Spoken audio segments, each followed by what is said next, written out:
Hey, thanks for joining us today. I'm Holly Culhane with PAS Associates, 30-year HR consultants located in California. 1987 to 2017, been a pretty fun 30 years, and we've learned a lot along the way. Today we're going to talk about customer service. It's kind of one of my pet peeves. I don't know about you, but I love when I go to a place and I feel like I'm really served well and people want to help me and take care of me and make sure I get what I need. And it's so frustrating when you go someplace where that isn't the case.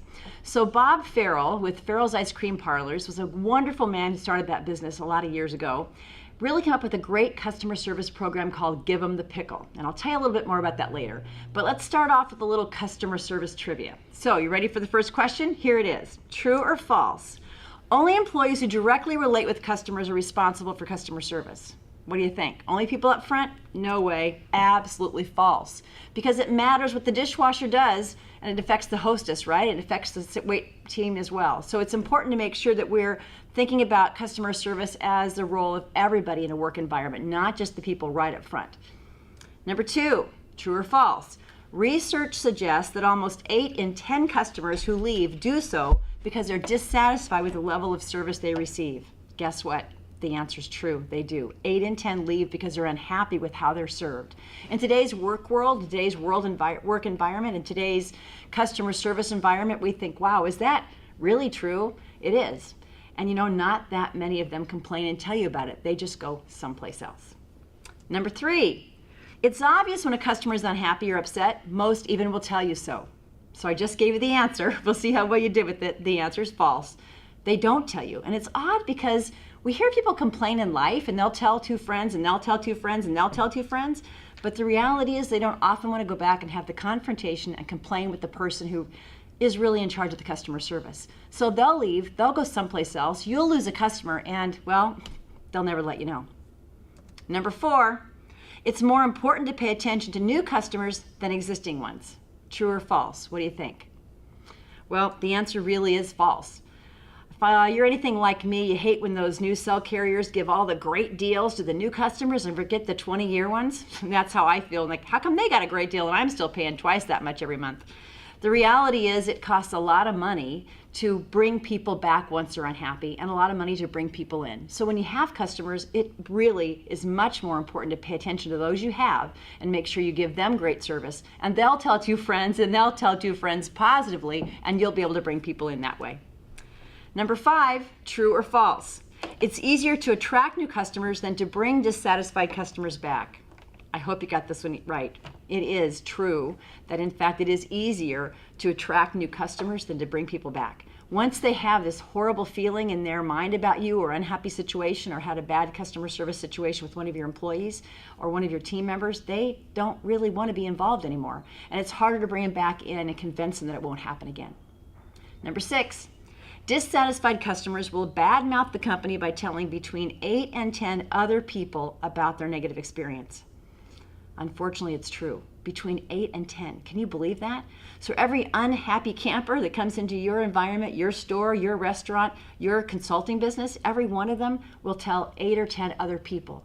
They won't tell you as likely as they will tell those 8 or 10 other people. And think about your community. If you're like some places that are a little bit smaller by nature, that's a big deal pretty quickly. So make sure you pay attention to that customer service piece. It's important. Number 7, customers have their own agenda, so they really won't notice if you're in a bad mood. False. They are going to notice, and they do care. They don't care if you had a bad night. They don't care if you have a hangover. They don't care if it went bad with the dog at home this morning. The reality is they just want to be served. And service really means aiding or helping somebody else. That's what customer service is all about. Number 8, only 3 more to go here. You have no influence over whether a customer returns. You really do. It's false. The way you serve them, the attention you pay to them, and the way you provide your service or your product to them makes a big difference and does influence whether or not they come back.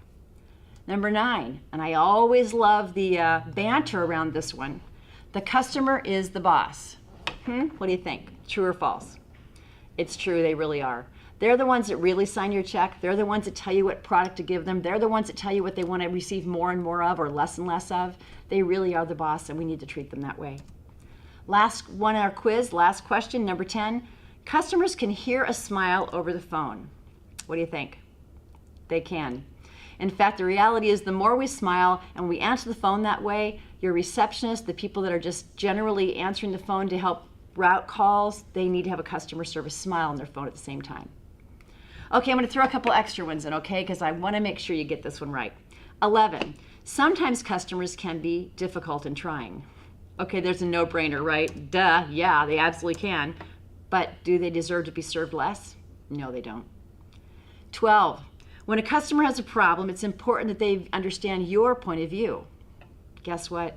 They don't really care why you're out of the product or why it was late or why it wasn't done well. The reality is the answer to that question is false. It's not important to understand your point of view. You can give them information, but the reality is you must hear what they have to say, what their concerns are, and do your best to meet their need. 13, those who work behind the scenes don't have to worry at all about customer service. After all, they don't see those folks anyway. False. Again, I mentioned it earlier. Whether or not the dishes are clean affects the wait staff, affects the impression of even those who are the host or hostess. It's important that everybody plays a part and that they understand every part they play is a part of customer service in your organization. Number 14, how you perform your job is a form of customer service. This is kind of an interesting one. What do you think? It's true. How we do our work, how we perform our job every day, no matter what our job is, janitor, receptionist, CEO, president, vice president, director of marketing, customer tech, doesn't matter. It is a form of customer service because your customer can be internal and your customer can be external. We've got the customers that come into the door of our retail businesses, but we also have the customers who simply call by phone and they'll come from the other department just down the hall. 15. Customers walk in the door trusting you. You just need to reaffirm that confidence before they leave. The answer is true. The reality is we kind of have an emotional bank account for people in our minds. And when people walk in, if they have no former conversation with you or no former interaction with you, they automatically think, you know, this is going to be a pretty good experience. They assume it. And all you have to do is affirm it or deny it by your actions. So they assume when they walk in it's going to be a pretty good experience, generally speaking. So what you do will either add to that emotional bank account they have about your business and about you and about your customer service and about your organization, or it will withdraw from that. So think about that as the next new person who walks in. They got this emotional bank account. Am I making deposits or am I making withdrawals from that and building up that customer service base? Okay, so let's dig a little deeper into Give 'em the Pickle. Bob Farrell, the owner, operator, kind of brains behind Farrell's Ice Cream Parlors in the 1970s especially, and yeah, that long ago, had these wonderful ideas of putting together a fun hamburger shop and ice cream parlor and candy store. And he had this crazy, colorful candy store. You walked in the front and it was just all sorts of huge lollipops and all sorts of different candies just displayed in the most fun fashion. Then you got in line and you went into the restaurant and you could have hamburgers or hot dogs, or you could have ice cream. And they started something wonderful that for birthdays they would do zoos, an actual zoo, like ZOO. It was a big bowl of all different scoops of ice cream with all little different zoo animals on it, and they would race through the whole restaurant, and the alarms would go off and the lights would flash. They'd deliver a zoo to somebody's birthday table. Or they had what was called the trough. Yeah, the trough. And it came to you in what looked like a pig trough, and it was 2 banana splits. And if you ate the whole thing by yourself, you got a ribbon that said, I made a pig of myself at Farrell's. Well, Bob Farrell's original ice cream parlor grew and grew and grew until it was all over the West Coast. And again, just Google it. Take a look at little information about Farrell's. There's still a few that are in business today with a new owner in the Southern California market. And it's kind of fun to go and just kind of relive that. It's very 1920s, red, white, and blue, lights flashing, kind of fun place. But he had a customer one time who said, Mr. Farrell, I'm never coming back. He wrote a letter because I wanted pickles with my ice cream and you wanted to charge me. And Bob Farrell got that letter and thought, wait a minute, we're charging for pickles? Can't we just give somebody this pickle with their ice cream? How much does a pickle really cost us? Just give the customer what they want. And from that came this battle cry among Farrell's that said, just give them the pickle. And that's where this whole program came from. So again, Google it, you'll love it, YouTube it. But here's what it's about. It's really about the importance of giving away pickles. So what are your pickles? We'll talk about that.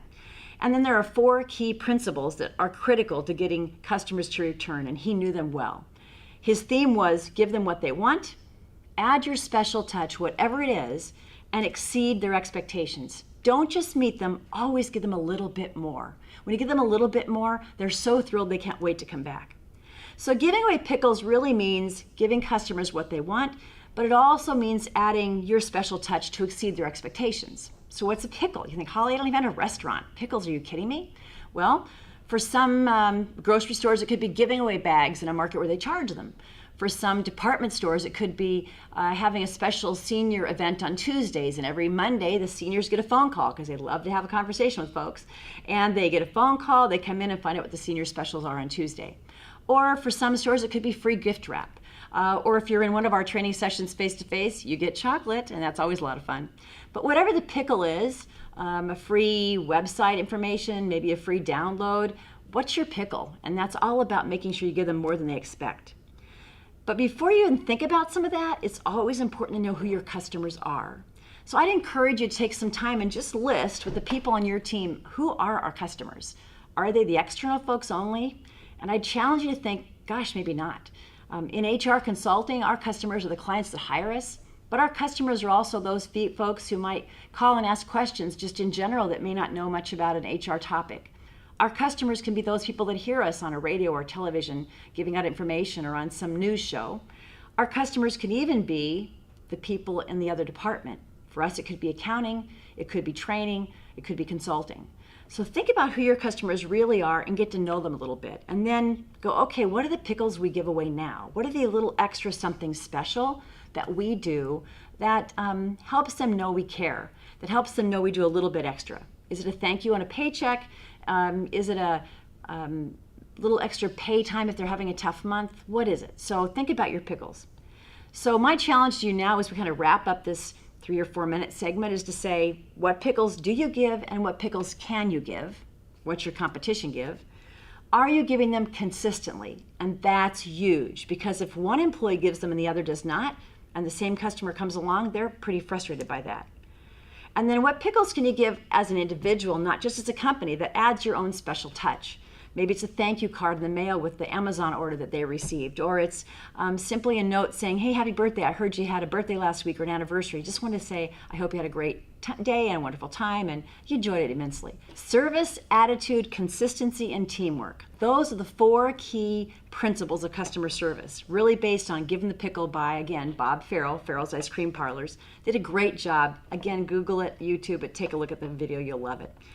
But we talk first about key principle number 1, service. You think, well, that's kind of obvious, Holly. Service is part of customer service. But you know, people don't always get the part of serve in service. And they may just very well think they're just doing a job and passing it along. Serve really is a high calling. Serving others is a high calling. Service is a high calling. Are you really willing to serve other people? If you're in that customer service capacity, hopefully you are. But again, key principle number 1 is service. So here's what I'd like to challenge you and your team to think through together. Do they really think serving the customer is your number 1 priority?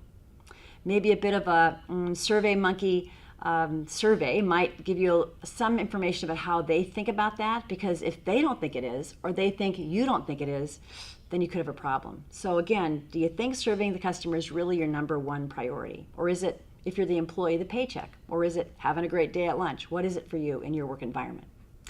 Secondly, what can you do to ensure that serving the customer is always your top priority? That's kind of a tough question. What can you do to ensure that serving the customer is always your top priority? So when you think about that, say, okay, how do I do that? How do I reinforce it with our people? And I would challenge you as a team to sit down again and say, where aren't we reinforcing that, and where should we be? Help me, and yes, supervisors, business owners, I ask you to ask your team to help you with that, because they know better than anybody else what they feel they need or don't need to serve the customer more effectively. So take time to look at that. Maybe one of your team meetings could spend just 10 minutes answering these questions. Then there's a third question I think you should ask, and that is, what do customers expect from you? What do your customers expect? It's always interesting when I ask that question as part of a large group, because I hear things like a good product, timely delivery, high quality, integrity, honesty, fair pricing, things that we don't often think about in everyday business dealings. We should, and I think we think about it occasionally, but maybe not often enough. So I'd encourage you to sit down with your team and say, okay, what does this really mean? What does it really mean to serve effectively, and what do they really want from us? And then see how well you're really meeting that need. rate each one on a scale of 1 to 10, or if you want to make it easy, 1 to 3. 3, you're doing it great. 1, not so great. 2, somewhere in the middle. But force people to answer that question and then see what your average rating is and do some brainstorming about how you can improve it. So Bob Farrell also says something interesting about service. He says that service is having the courage to make things right for the customer. Yeah, you heard it. Having the courage to make things right for the customer. What does he mean by that? I often think, wow, is he talking about just doing the right thing? Is he talking about making it right to the expense of not profitability? What's he really thinking here? But I think he's thinking about when you know you need to make things right, to do it. If you didn't provide the customer the proper service, if you didn't give them the quality you should have provided, if you had one defective piece of equipment and that's what they received, you get on another one pretty quickly. I know recently we had a customer service situation where they had to replace something and they sent it UPS, I believe it was, and we got it about 5 days later, but we needed it immediately. You know, with identity theft happening, I hear a lot about people who have their identity stolen and need a credit card immediately because they're traveling, but then their institution charges them $25 to overnight it. I mean, is that good customer service? Is that having the courage to make things right for them when they've had a difficult situation? And not the institution's fault, for sure, but it's something to think about. Or is that a pickle? Is knowing that you're going to be traveling immediately and you need that credit card immediately as a business person, is that the pickle? Saying, I'll get it to you right away at no extra charge. Could be. How can you make things right for your customers?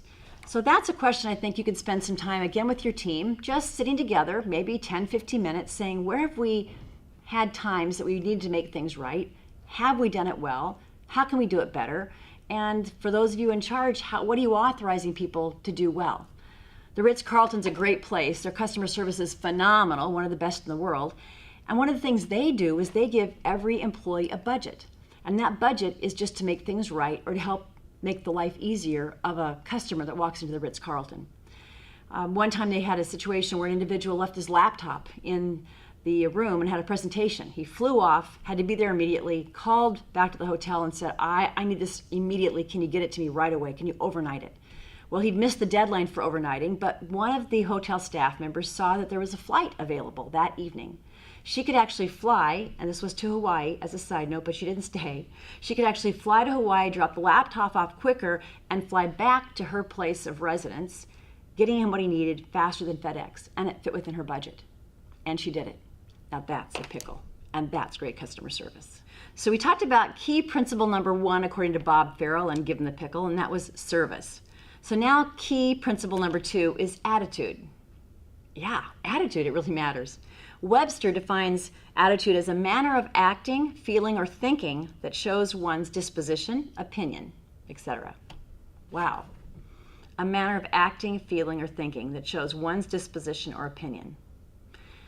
Last time you went to a restaurant to eat, or last time you went to a home improvement store to shop, or last time you went to a department store to shop, or maybe called for some advice, or went to get your car taken care of at the shop, what was the attitude of that person?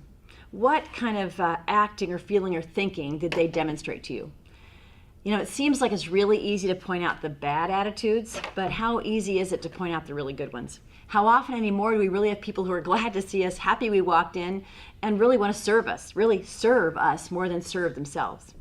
So what does that mean with regard to serving your customers? What does that attitude mean with regard to the people that you work with? Is the attitude important? Do they leave the home stuff at the door?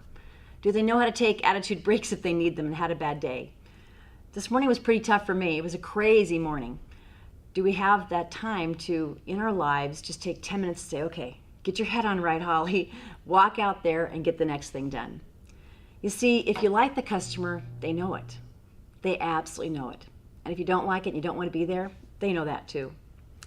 So you always should remember with regard to customer service and attitude to give what you want back, which means smile, smile, smile. If you want to receive it, give it back. Make sure that you know that that friendly demeanor begets friendliness. If you smile, chances are your customer will too. So this customer service thing is a high calling. I mentioned it before a couple of clips back. And when you think about the high calling, you think about, do my customers even perceive that I think it's a high calling? Do my employees even know that I think it's a high calling? Do they think it's a high calling? I mean, serving others, doing something for somebody else is above and beyond. It's looking to help someone else before you look to help yourself. It's really thinking of others before yourself. When was the last time your employees even heard that or even thought about that? And if you do perceive how your customer's feeling, when you think, gosh, they've had a bad day, I should be nice to them, smile, whatever. If you do perceive it, chances are you don't know why they've had a bad day. And that's what I often hear. But you don't have any idea, Holly, what they treat me like when they come in. You have no idea how grumpy they are. And they're on their cell phones. And they won't answer my questions. I have to stand and other people in line.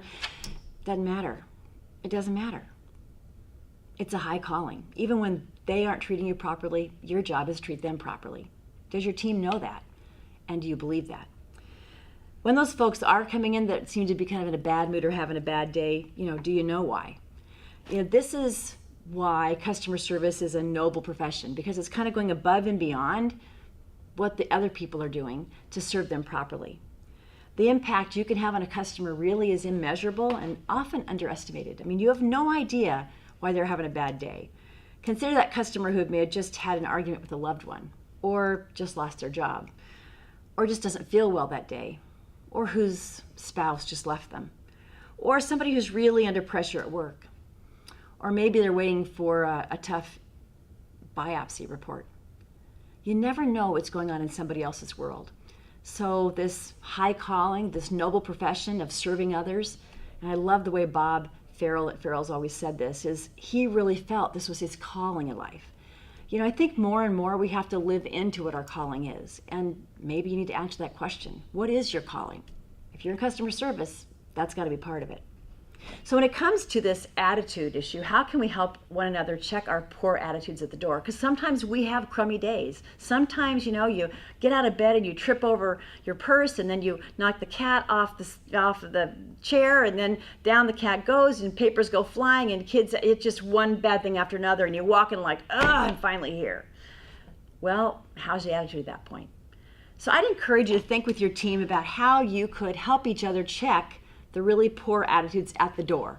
All right, so we're back at customer service, and key principle number 3. One was, come on, let me hear you. Yep, service. Number 2 was attitude. Number 3 is consistency. And you go, I've never heard consistency as part of a customer service training. Are you kidding? Think about it. Whenever you walk into your favorite home department store, don't you want to know exactly where things are? You don't want all the aisles to be switched up, do you? Because you want consistency. When you walk into one versus the other, and those folks in maybe home improvement store A help you every time and B doesn't, guess where you're going to go back? To A. And if they don't help you the next time you go in and they did the first 2 times, you're like, where's the guy that's helping me? I really counted on him. McDonald's built a $1 billion, bazillion dollar business and sold bazillion numbers of hamburgers on consistency. Not a good burger necessarily. They're probably not the best you've ever had, although they're pretty yummy, but they are a consistent burger. I've eaten them now in 11 countries just to test this principle, and they're consistent. I can have a cheeseburger, fries, and a Coke. 11 countries, it's worked every time, and they taste exactly the same. Now there might be some fun extra little things, like I think it was Romania had Spam burgers in the menu, and I think it was Japan that had a little sushi, and there's all sorts of weirdities according to other countries, right? But the reality is consistency is number 1 for McDonald's. So is consistency important to customers? Well, number 1, we know service is. Number 2, we know attitude is, and consistency absolutely is. What's interesting, if you think about a statistic, is that 70% of upset customers will do business with you again if you resolve a complaint in their favor when they complain about something. 70%. But guess what? The percentage of upset customers who will do business with you again if you resolve the problem on the spot, not later, not checking with the supervisor, but on the spot, rises to 95%. In what ways do your customers count on you to be consistent? We know that in our training sessions, they count on a really good quality product. They count on a good quality handout, a participant workbook. They count on a good environment where we can have a good time and be highly participative, facilitate conversation, and allow lots of questions and small group discussion. They count on candy. They always want candy. They count on making sure that we ask for evaluations at the end so that they can share their opinion of how we performed and we can incorporate that into the next session. There's a lot of expectations along the way that every customer has. That's just a piece of what we do in training. But what about your service? In what ways do your customers count on you to be consistent? Everybody coming to our training center expects quality information that they can immediately use when they walk out the door. That's a big deal to people. They've never wasted their time, and they don't want to the next time they come either. That's one of our consistencies, but what are yours? Talk about it with your team. And then talk about how consistent you are. What do they expect? How are you doing? Consistency is about giving customers what they expect.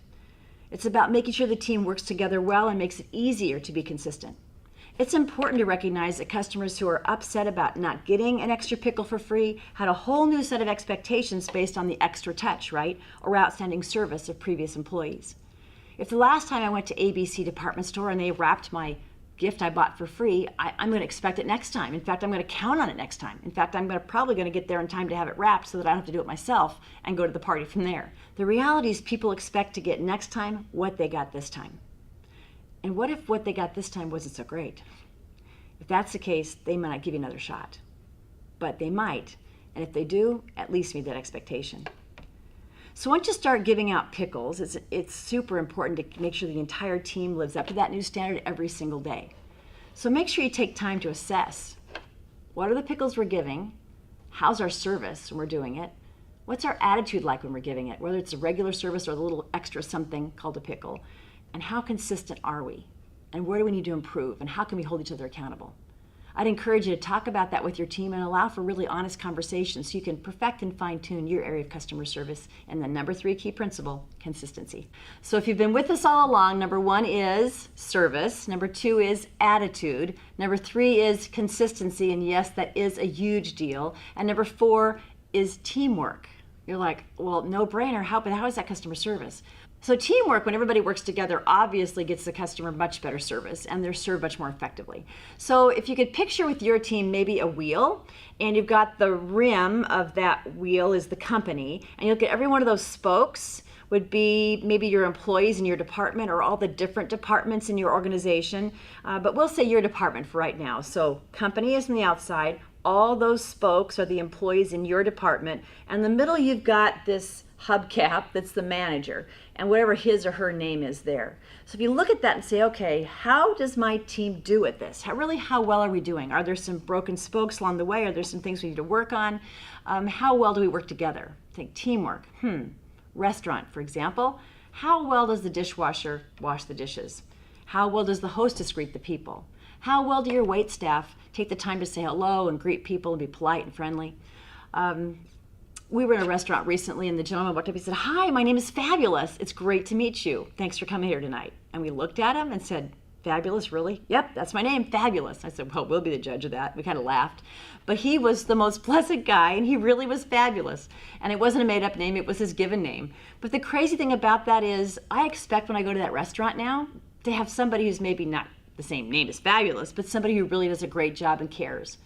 But what if he did this great job and cared, but the guy back in the kitchen didn't clean the dishes well enough and I have a knife or fork that's dirty? Or what if the gal up front who's greeting me as the hostess when I walk in is like, "Hi, come on in," but Fabulous is my waiter? How well would my impression be of the company overall or the restaurant overall? So I would think it's important to take some time with regard to teamwork and ask, what's our most important goal? What is it we're doing well to serve each other in our team? That's internal customer service. And how well are we as a team serving externally for external folks that walk in the door? You know, what you do impacts every other individual in your organization and every other individual in your team, and it impacts the customer immensely. So when you think about that, you take some time to say, wait, well, I'm not sure. How do I do it that? How do I really care?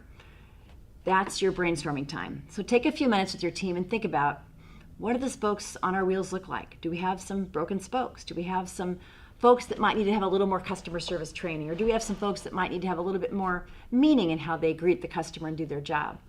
So if we summarize those principles, number 1, give them the pickle. Make sure you know what your pickles are. Make sure you know what the little something extra is you give. And then make sure service, attitude, consistency, and teamwork really, truly are the most important to your team with regard to customer service. And track it, implement it, and make sure you keep fine-tuning it as you go. Thanks so much for joining us for a little bit of Give 'em the Pickle, Bob Farrell, Farrell Ice Cream Parlors. Make sure you Google it. Make sure you look at that video on YouTube. You'll love it. Take care. Bye.